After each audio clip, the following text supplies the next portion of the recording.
There's actually a lot of news coming from the southern border. As much as we don't hear about it for the most part, we don't hear about the migrant caravans or immigration.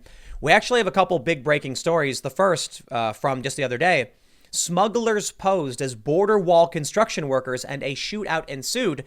But I'll tell you what, you just do a quick Google search of Ciudad de Juarez, I think I'm pronouncing it correctly, and you end up with big breaking news about major shootouts. This one from U.S. News. Suspected cartel shootout kills 19 in northern Mexico. This is from April 4th in Ciudad Juarez. This stuff happens all the time. I was down in Mexico in December, and I was thinking about like, oh, maybe I'll go up to the southern border, maybe visit Texas. And then some crazy news came out. And I decided it was a bad idea. Well, let's see what's going on with these people posing as construction workers. The Daily Caller reports migrant smugglers reportedly posed as border wall construction employees, and one of them shot at a border patrol agent following a high-speed chase. Smugglers on Wednesday entered the U.S. with vehicles designed to look like pickup trucks involved with border wall construction, carrying numerous illegal aliens, according to a report from the Washington Times. A dangerous encounter took place after Border Patrol agents became suspicious of the pickup trucks and began to follow them. The incident began on Wednesday when Border Patrol agents spotted two older model Ford F-250 pickup trucks, which had logos that read SWC Southwest Valley Constructors, driving near the Arizona-Mexico border. SWC is the name of the company that has been contracted to erect barriers in the Tucson sector. But agents were suspicious because the firm informed the agency that their fleet only uses the newer model F-250s. Interesting. Agents then followed the trucks, which eventually split up. One of the vehicles led agents through a slow-speed chase and stopped after an agent blocked the road with his vehicle. There were 15 illegal aliens inside that vehicle, according to court documents reviewed by the Washington Times. The other vehicle chase, however, proved more dangerous. The other pickup truck led agents on a high-speed pursuit, smashed into an agent's vehicle, and then sped off again. When the truck eventually stopped moving, shots were fired.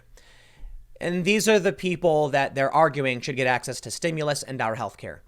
You want to talk about the people who are showing up to the border and saying, please help me? 100%. We'll figure it out.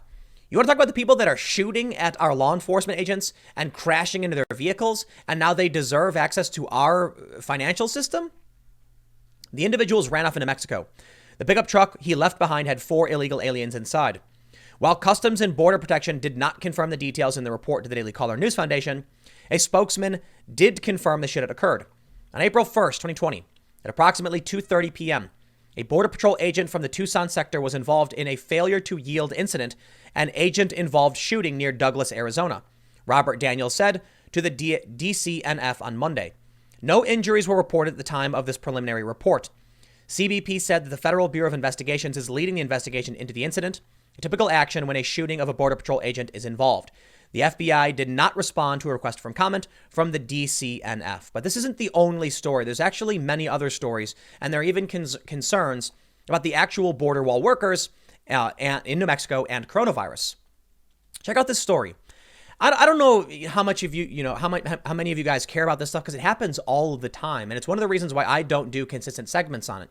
But I figured, at least for now, this being rather important news and it happening kind of frequently, we should at least get some kind of update on it. U.S. News reports, it's from Reuters actually, a shootout between suspected drug cartel hitmen has killed 19 people in the northern Mexico state of Chihuahua, the state government said on Saturday, in one of the country's worst outbreaks of gang violence this year.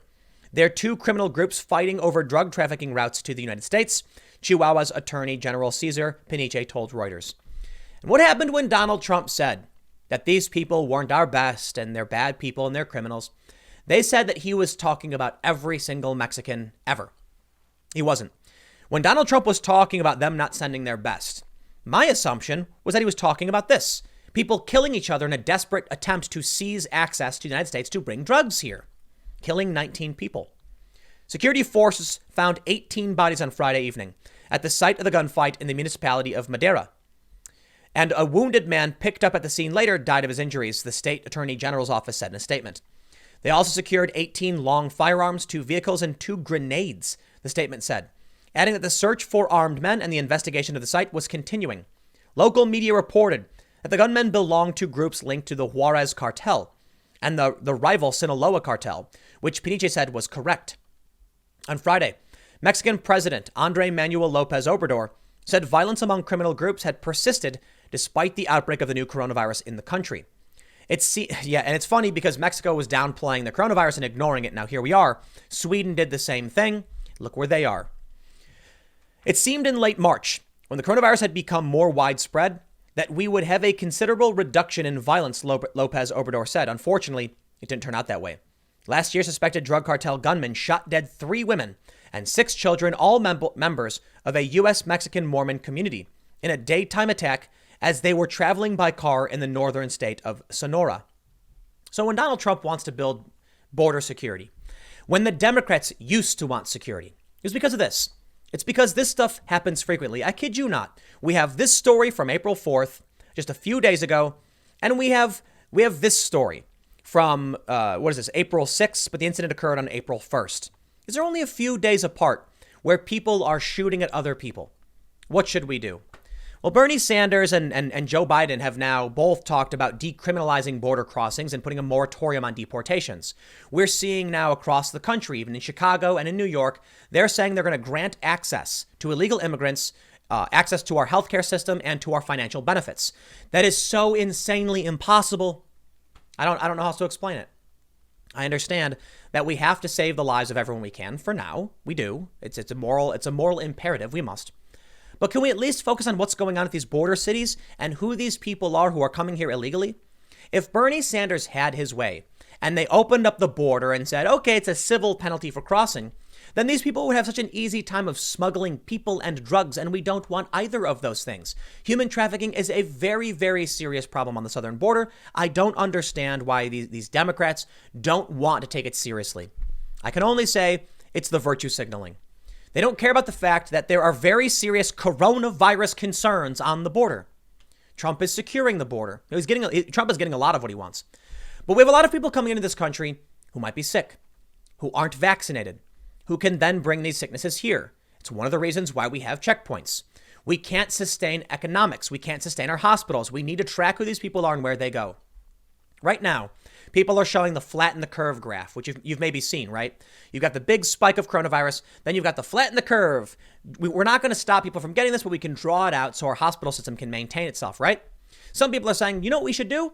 Raise the line. So we don't have to flatten the curve. We just increase our hospital capacity. Hey, that's a really great idea, which is impossible if you're allowing all of these people to just come in without any checks or balances, and then you grant them access to our system. How can you increase the line when more and more people would come in every single day? Dare I say the line would have to be increased just to maintain the general increase in population. More importantly, you get all the virtue signals who ignore all of this when it's convenient. They say Donald Trump called Mexicans rapists and other awful things. And I've talked to my friends about it and I'm like, no, he didn't. He specifically said these people coming here are not the best. They're criminals, they're drug dealers, and some of them maybe are good people. He's right. Could he have phrased it better? Yeah, probably. But I just read for you 2 stories about shootouts. One of which was about people smuggling in illegal aliens. These people who are coming in would then be granted access to the stimulus package when they weren't even here doing anything. And the left will conflate immigrant and illegal immigrant, so you can't tell the difference. There's a difference. There's a difference between someone who came here 6 years ago, got a green card, and is working very hard, and they're an immigrant. And there's a difference between someone who on April 1st got in a truck with some criminals and then were driving across the border, ramming our law enforcement and shooting at them. Those people would also be given access to the same resources for the most part. What about someone who came here a month ago or 2 months ago? Why should they get a check in the mail? Why should they get access to our system? They're not contributing. They're leeching off of it. There are many people here in this country who are illegal immigrants who are very good people. But they broke the law, they overstay their visas, they enter illegally, and then they ask us for our resources. It is not possible to sustain this. I feel like it's almost pointless to say. I have to admit, as of late, there's been a lot of stories where I feel like it's just pointless even talking about it.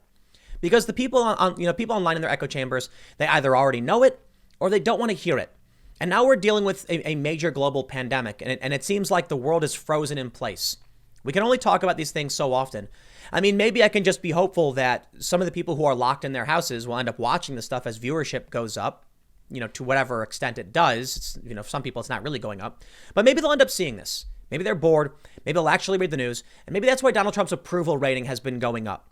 because people are now free to read these stories and to see exactly how bad it is in certain parts of the border, on the southern border.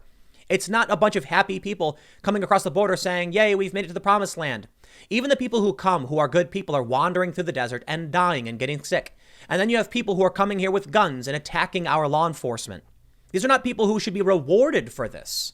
It's nothing personal against the individuals. It's a problem we need to deal with, in that we should allow immigrants into this country. We do better than most other countries, but we have to do it safely for their sake and ours. I'll leave it there. Thanks for hanging out. I'll see you all tomorrow at 10 a.m. on this channel, and adios.